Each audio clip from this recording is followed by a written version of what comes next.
afternoon baseball on tap north of the border. It's the Rays and Blue Jays. Next. Alright guys, so I am back for some more Toronto Blue Jays franchise here in MLB 13 the show, and it's been a couple days, but we are staying on this schedule. It's going to be a little bit of a later time for this episode, but let's get right into it. We are taking on the Tampa Bay Rays, who are we are half a game back. We are 4th place in the division. You can see there's 2 starters there, Hellickson and Harrison. Harrison's having a pretty bad year, but hopefully he can start turning around. We are just past the All-Star break. And this is the last game before the trade deadline. We do not do any more trades because we have already made quite a few this season, and then we're gonna have a few. We're gonna have maybe like 5 more games, something like that. Maybe three to 5 games more after this one, after the trade deadline in like the second half. So you can see Austin Jackson's coming up in the bottom of the first with 1 out. He's going to rip this ball into right field for a base hit.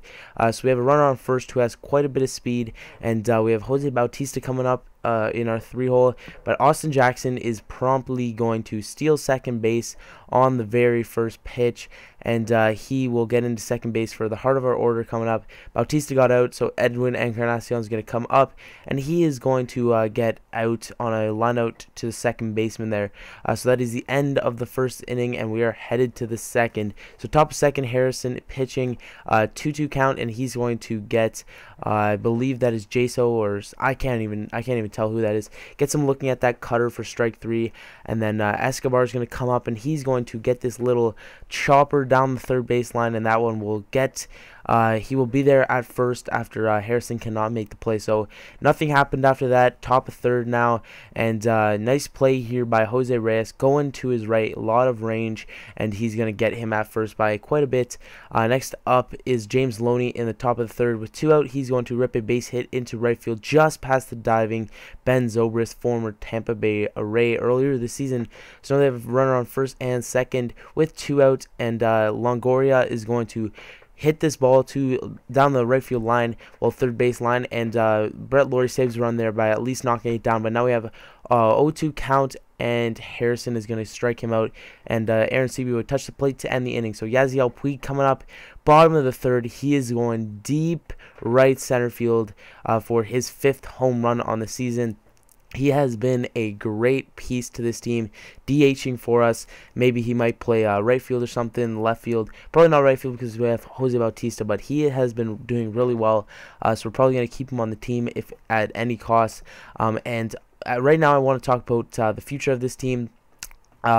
So we have 2 big prospects in the outfield and stuff like that. So we have Yasiel Puig and Will Myers, and I was thinking of not re-signing Melky Cabrera in the offseason so we can play one of them in left field because they're both corner outfielders, so they can play both right and left. Yasiel Puig can also play center field, but I would like to keep them both at corner outfield positions because we have Austin Jackson, and Bautista goes deep there to make it a 3-0 game, and I will continue talking about this. So yeah, Yasiel Puig or Will Myers can both be in the majors next year. One of them playing left field and one of them DHing. I also had another idea that I might, whenever Yasiel Puig gets a little bit better, I might play him at first base because that's a position that you can easily move to, but I think his speed would be wasted there. So either him at DH and then one of them at in left field. So I think that's the option to go with. We also got Nolan Arando, I think that's how you pronounce it, in that Los Angeles deal with R.A. Dickey. So I think he is going to, whenever he gets a little bit better, probably 2-3 years maybe, we're going to let Zobrist go in a little while. Once he starts digressing and Arando is ready to go, we will play him at third base and then put Brett Lawrie at second, which is his natural position, and he will get a lot better.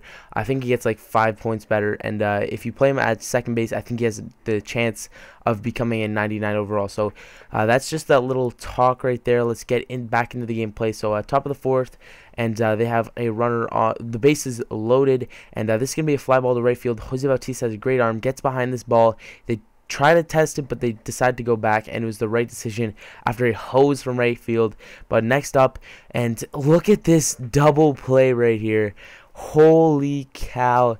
Ends the inning, goes into the hole, just barely turns it, just barely gets the runner at second, and then gets the runner at first as well. So no runs come across as they leave 3 runners on base. So Brett Lawrie coming up in the next inning, and he's going deep to right field for the Blue Jays' 3rd home run of this ball game.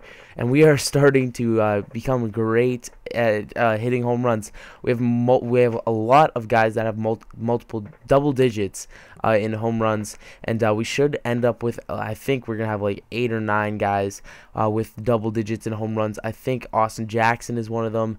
Obviously Bautista, Encarnacion. I think Brett Lawrie has that. Aaron Sebia. Also, Yasiel Puig, I think that was his 5th home run right there. So he might get there because he only played like a quarter of the season so far.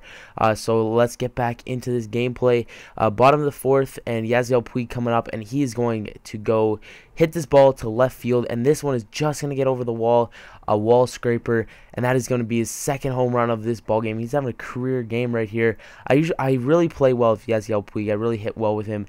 He has been playing pretty well in the simulation. I think he's batting like 260 to 80, something like that, and he's been really performing well there. But whenever I play with him, I think I've played with him in 4 games, and I think I already have 3 home runs with him, 2 in this game, obviously. So Yasiel Puig really performing well for our team. So now we have the top of the order coming up, but nothing happened there. So Harrison back to the hill, top of the 5th, 1-2 count. He's gonna get Loney looking at that 2-seamer down in the zone for strike 3. So now still in the top of the 5th. With 2 out and an 0-2 count, he's going to get Longoria looking silly there, swinging at that bad fastball up and in for strike 3. So now Austin Jackson up in the bottom of the 5th, and he is going to hit the Toronto Blue Jays' 5th home run of the game. Yeah, that's right. Bautista had 1. Lawrie had 1, and Yasiel Puig had 2. So that makes this the 5th home run of the game for Austin Jackson. He's having the Blue Jays are having a great game here. Already 5 home runs in this ball game, and I think after this they do pull Hellickson. Hellickson has a terrible game, goes 4+ innings, I believe, but he didn't pitch that well. He pitched well in through 3 innings, but in the last couple innings we just started ripping the ball, hitting 5 home runs. So Hellickson does get pulled here, and I don't know who they bring in. I think it might be Eduardo Mujica, and yes, it is coming right here. So Edward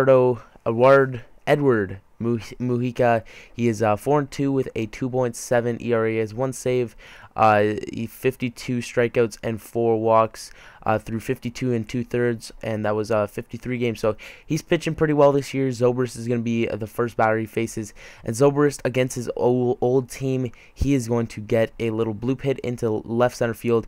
It'll get down, and he'll hustle for 2 bags there. So we have a runner on second with Aaron Sebia coming up with 1 out.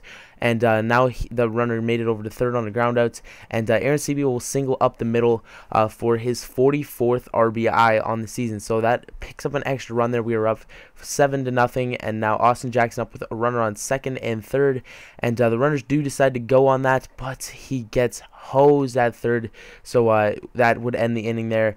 So now top of the 7th, sorry, and we are up 7-0, and this guy's going to get a base hit into left field. They don't decide to test that arm of Melky Cabrera, but now 2-2 count with 1 out, and Harrison is going to get him to fly out, but he gets down just in front of Bautista. 1 run would score. They did not test the arm of Bautista because he has already made quite a few nice throws from right field. So now 2-2 count, still 1 out. This one's going to get by Zobrist into right field, and this time the runner from second will also score. So they take 3 runs in this inning, and that would be the end of the day for Matt Harrison. We do bring in Sergio Santos here to end off this inning. Hopefully he can start performing well. He hasn't been pitching that well this season. You can see his stats right here. He is 1-2 with a 4.17 ERA through 49 2/3, and that is 43 appearances. So he's going to come in and now 3-2 count with two out, bases juiced after he gave up a walk, and he will get that strikeout on the fastball up and in. So Kyle Farnsworth is going to come in. He's having a pretty decent year, 3.92 ERA, 2-2 so far through 40 appearances. And the second batter he faces is Jose Bautista, and Jose Bautista is going to sky this ball into deep left field. Second deck home run, his second home run of the ball game. Jose Bautista also has 2 home runs. That's our 6th home run of the ball game. 6th or 7th, I can't remember, but it's too much to count. We are having a crazy day with the bats here, especially with the home runs. So crazy day on the stakes. We have 2 guys with multiple home run games, Bautista and Yasiel Puig. Great game so far, but we still have to end this game. We are only up 5 runs now, I believe it is, 8-3. So Casey Jansen's going to come in for the top of the 8th. He's not having a good year at all. He almost has a 6 ERA, but he's going to come in here and try to improve that ERA. First batter, Kelly Johnson's going to hit this ball into the right center field gap. One bounces off the wall, and he will get into second base with a stand-up double. So we have a runner on second to deal with here early in this inning. And sorry if you hear my chair cracking there, but runners on first and third now with 1 out. Jose Reyes tries to go to second, but I don't think it registered. But we do get him at first base for the out, and they did score 1 run there to bring it to within 4. So Jamie Wright's going to come in. He's also having a terrible year, 6.23 ERA. He's also 2-5, so he's going to give up an early walk to Yasiel Puig, and then Jose Reyes is going to take that pitch down in the dirt. Puig is going to get into second base there. And next, still up, Jose Reyes with 2 outs. This ball is going to get away just a little bit, but it stays close. Yasiel Puig decides to go a little bit, but then come back, and he gets hosed out at second base. So we do end the inning there, and we are headed to the top of the 9th. Neftali Feliz is going to come in. He's not having a good year, but hopefully he can improve that as well. Our bullpen hasn't been pitching too well, but early in this inning, he's going to get Longoria swinging on that fastball down and in for strike 3. So now we have 1 out and a runner on first, well, 2 out now with a runner on first base. He's going to get that batter to bounce out to the first baseman, Edwin Encarnacion, to end the ball game. We do go on to win this game 8-4. So the winning pitcher was Matt Harrison, losing pitcher was Jeremy Hellickson, and there was no save because Neftali Feliz came in with a 4-run lead, so that does not count as a save. You have to come in with a 3 or less run lead, or have the tie. I think it has to be the tying run has to be at bat, on deck, or in the hole. So if there's like a couple runners on base, something like that, then it can also be a save. So Yasiel Puig does get player of the game. He played right field today. We decided to DH Jose Bautista, so he went 2 for 3 with 2 home runs, scored twice with 2 RBIs. You can see all the stat boxes here. Bonifacio, also a former Blue Jay, we traded him away earlier this year. So yeah, you can see all of that good stuff there. Hellickson moves to 10-6, and I believe Harrison moves to 8-8, maybe something like that. So you can see there we have only 2 guys that didn't get a hit in this ball game. So yeah, you can see Harrison moves to 8-8. Santos gets the second hold. So that's it for this video, guys. I'll see you guys on the next one. Hopefully you did enjoy, and I am out. Peace.